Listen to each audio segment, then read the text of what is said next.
Happy Friday, third grade. I have one final math box page for Unit 8, and it really is kind of a sneak peek in a way into what's coming in Unit 9, which is going to be more extensions of multiplying and dividing and getting better at it and doing bigger things. So this is really just kind of getting you warmed up. So I hope that this went all right as you tried this by yourself, and I'll just quickly kind of go through things here. 7 times 6, of course, our multiplication fact, my favorite one, to be exact, 42. So if we know that, then we can easily do, without rewriting it on a vertical up and down, 7 times 60 would be 420. And 7 times 600 would be 4,200. We've done problems like this before, earlier this year when we were together. 8 times 6 is 48. 8 times 60 would be 480, and 8 times 600 would be 4,800. All right. Now, number 2, we're sharing. We have 3 people and $2.70. You could draw a picture, but I want to show you something. We have $2.70 shared by 3 people. I know that 3 times 9 is 27. Okay? Because I know that, I know that 9 is going to be key in this number. If I have $2.70 and 3 people, they each could actually get 90 cents if I wanted it to come out to be 270, right? 3 times 90 would be 270, and then I would put that decimal point in there. Now, you could have drawn a picture and tried it that way, but I'm going to tell you right now that each person gets 90 cents because I know that 3 times 90 is 27.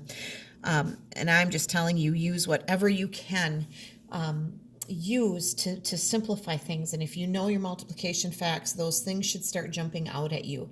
And that's the way your brain maybe will start to think the more fluent you are at those. Let's look at the next one. Share $9 equally among 4 people. Now, I don't know anything that is 4 times something is 9, right? I know 4 times 2 is 8. That's not really going to help me. I have 4 people and I'm $9. So this might be one of those where I draw a picture, right? 1, 2, 3, 4, 5, 6, 7, 8. So there's that 2 times 4 is 8. That would use up $8.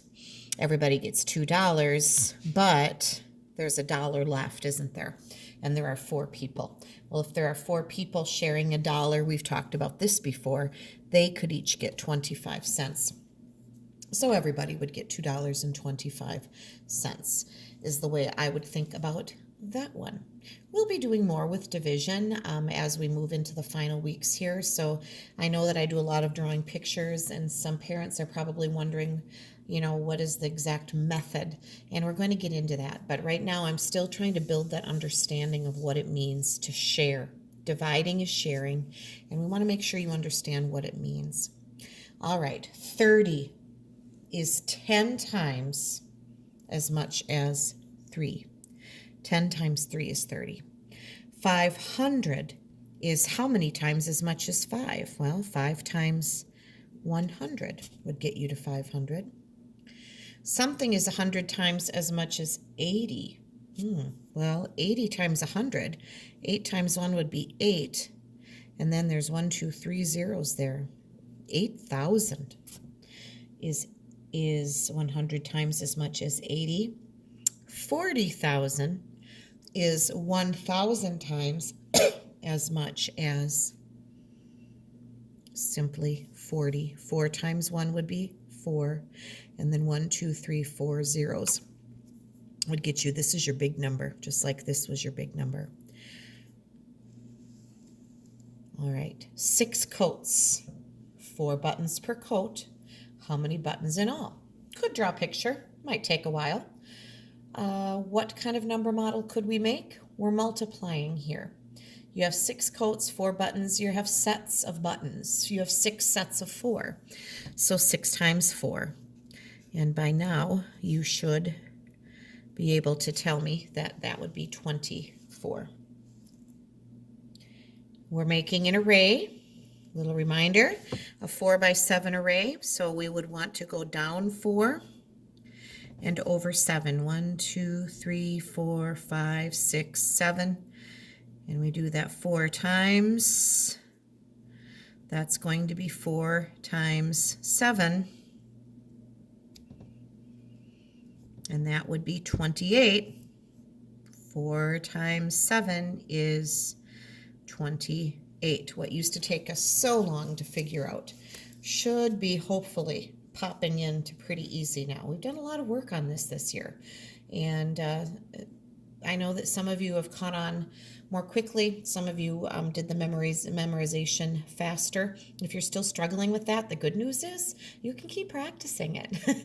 You can keep working on that all through the summer if you need to. Between the technology that you have, you could use calculators. You could have grown-ups help you and do similar things, and just keep practicing. You really don't need a lot. If you're determined to learn them, you can do that. All right, we have 18 books, 6 books per shelf. How many shelves? Sounds like we're sharing books on shelves, aren't we? That sounds like 18 divided by 6 to me. And I know that if we had 6 books on a shelf, it would take 3 shelves to use all of those books, because 3 times 6 is 18. How many books would be left over? None. That one worked out perfectly. Now, if we have 4 kiddos sharing 13 marbles, how many marbles per child? Can I share 4 kids 13 marbles? There isn't anything 4 times something that equals 13. I know that 4 times 3 is 12 though, and that's really close. That would take care of 12 of the marbles, but that would leave 1 left over. Now, as you can see, I'm doing that without drawing pictures. Could I draw a picture? Absolutely. But this now, as we know our multiplication facts, things should be falling into place, and hopefully you're able to kind of make some of those connections by thinking about them. Now, go ahead and leave this page in your book over the weekend. On Monday, we'll be working with some things different here. I hope I brought a hardcover book home with me. We might need that. All right, now the other thing that you were asked to work on your own is simply doing these multiplication problems, and I'm just going to go through a few very quickly for you. 50 times 2, 2 times 0 is 0, 2 times 5 is 10, 0, 63, 0, 8, 5 times 8 would be 40, carry the 4, 72 plus 4 would be 76. 18, carry the 1. 24 plus 1 is 25. 15, carry the 1. 20 plus 1, 21.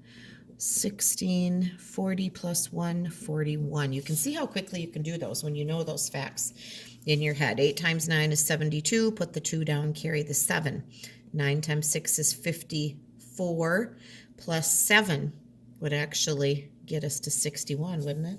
I hope. Did I do that right in my head? 5, 10, 9, 45. Carry the 1 and add it in. There we go.